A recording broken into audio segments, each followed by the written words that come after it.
Depuis son petit coin de paradis au cœur de la Méditerranée, Jacques Dutronc. Le monument de la chanson est apparemment tenaillé par la crainte d'apprendre un jour ou l'autre que la femme de sa vie, Françoise Hardy, qui se bat depuis longtemps contre un cancer, a baissé les bras et l'a précédé. À l'affût de cette terrible annonce dont il pourrait ne pas se remettre, l'homme au cigare de 78 ans ne se doutait certainement pas que ce serait un autre membre de sa famille musicale, celle-là, qui disparaîtrait, le laissant seul avec ses souvenirs. André Crudo, frère de cœur et grand témoin de ses débuts, a en effet été fauché par le maudit coronavirus le mardi 14 septembre, comme l'a révélé son fils Franck sur sa page Facebook. Au lendemain de son décès, j'ai la douleur de vous annoncer que mon papa nous a quittés hier matin, victime du Covid, après s'être courageusement battu. Pour ceux qui l'ont bien connu, ses obsèques auront lieu lundi prochain à 14h30 en l'église Notre-Dame de Saint-Mandé.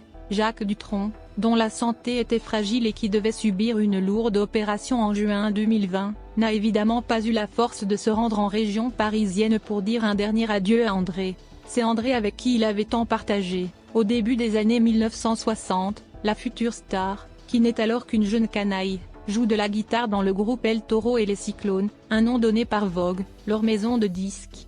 Pour décrire à la fois l'incroyable énergie de ces jeunes gens et la carrure massive du chanteur.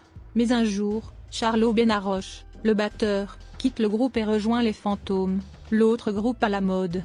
Crudo, un excellent percussionniste qui travaille comme assistant au studio Vogue, rejoint le groupe. Musicien formé au jazz, c'est une très bonne recrue qui a acquis de l'expérience en jouant notamment avec les Chaussettes Noires.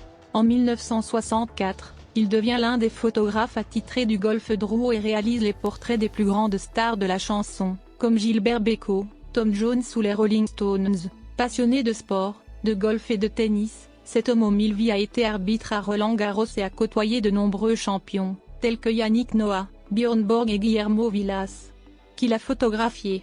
Toujours prêt pour de nouvelles expériences, André Crudo a également joué de petits rôles au cinéma, et a été figurant dans plusieurs films, dont Quai d'Orsay, de Bertrand Tavernier, dans lequel il jouait un député sur les bancs de l'Assemblée nationale, un grand homme qui a fêté ses 80 ans en avril dernier. Et pourtant, l'artiste Jacques Dutronc, aussi brillant que discret, est aussi doté d'un don incroyable. C'est Michel Lédier, l'auteur d'une biographie de Dutronc parue il y a quelques jours aux éditions du Seuil, qui a rendu publique cette mystérieuse capacité, une révélation surprenante qu'il a apprise de Françoise Hardy. Jacques a un don de voyance qu'il n'a jamais développé, et dont il ne parle pas souvent. Joujou extra incroyable.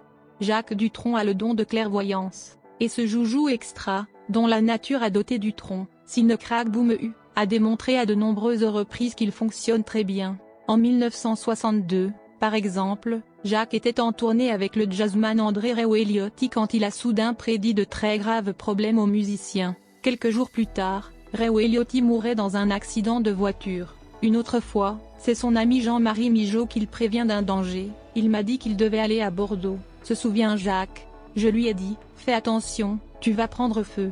Il m'a répondu, ne fais pas l'idiot, parce qu'il était quand même un peu méfiant.